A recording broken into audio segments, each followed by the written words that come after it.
ആലുവ കുട്ടമശ്ശേരിയിൽ 7 വയസ്സുകാരനെ ഇടിച്ചിട്ട് നിർത്താതെ പോയ കാർ പോലീസ് കസ്റ്റഡിയിലെടുത്തു. ഇടപ്പള്ളിയിൽ നിന്നാണ് വാഹനം കസ്റ്റഡിയിലെടുത്തത്. കാർ ഉടമയായ സ്ത്രീയെയും വാഹനം ഓടിച്ചയാളെയും ആലുവ പോലീസ് സ്റ്റേഷനിൽ എത്തിച്ചു. കാർ ഉടമയെ ചോദ്യം ചെയ്തെങ്കിലും വാഹനം ഓടിച്ചത് താനല്ല എന്നാണ് പോലീസിന് നൽകിയ മൊഴി.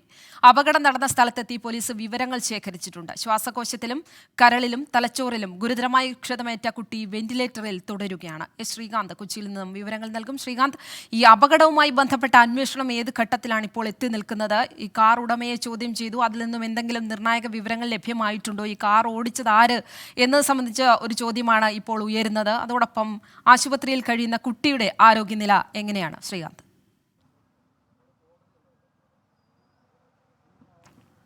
ഇന്നലെ രാത്രി മുതൽ തുടങ്ങിയ അന്വേഷണമാണ് ഈ കാറിന് വേണ്ടി. ഈ കാറ് കസ്റ്റഡിയിലെടുത്തിട്ടുണ്ട്. ഇടപ്പള്ളി ഭാഗത്തു നിന്നും കസ്റ്റഡിയിലെടുത്തു എന്നുള്ളതാണ് നമുക്ക് ലഭ്യമാകുന്ന വിവരം. ഇപ്പോൾ ആ കാറിൻ്റെ ഉടമ രഞ്ജിനി എന്നാണ് അവരുടെ പേര്. തൃക്കാക്കര സ്വദേശിയാണെന്ന് പറയപ്പെടുന്നു.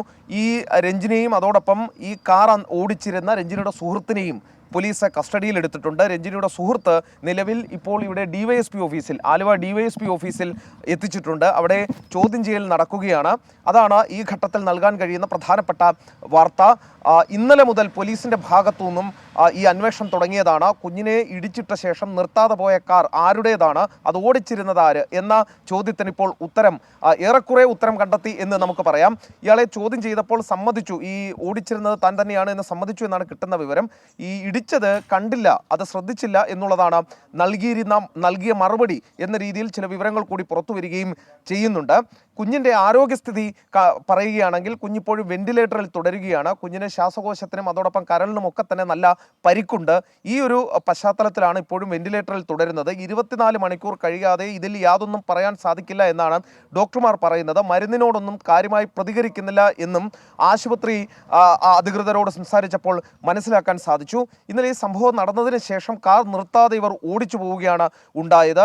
ഈ കാർ അവിടെ നിർത്തുകയോ ഏതെങ്കിലും തരത്തിൽ ഈ കുഞ്ഞിനെ ആശുപത്രിയിൽ എത്തിക്കുന്നതിനോ മറ്റോ ശ്രമിച്ചിരുന്നില്ല. പിന്നീട് ഈ വീട്ടുകാരും കരുതിയിരുന്നത് ഓട്ടോയിൽ നിന്നും തെറിച്ചു വീണപ്പോൾ സംഭവിച്ച പരിക്കാണ് എന്നുള്ളതാണ്. പക്ഷേ പിന്നീട് CCTV ഒക്കെ പരിശോധിച്ചപ്പോഴാണ് ഒരു കാർ കുഞ്ഞിൻ്റെ മുകളിലൂടെ കയറി ഇറങ്ങി നിർത്താതെ ഓടിച്ചു പോകുന്നത് കാണാൻ സാധിച്ചത്. ആ കാറാണ് ഇപ്പോൾ കസ്റ്റഡിയിൽ എടുത്തത്. ആ കാറിൻ്റെ ഉടമയെയും ആ കാർ ഓടിച്ചിരുന്ന ഈ ഉടമയുടെ സുഹൃത്തിനെയും ഇപ്പോൾ കസ്റ്റഡിയിൽ എടുത്തിട്ടുണ്ട്. ആലുവ DYSP ഓഫീസിൽ എത്തിച്ചിട്ടുണ്ട്. ശരി ശ്രീകാന്ത്.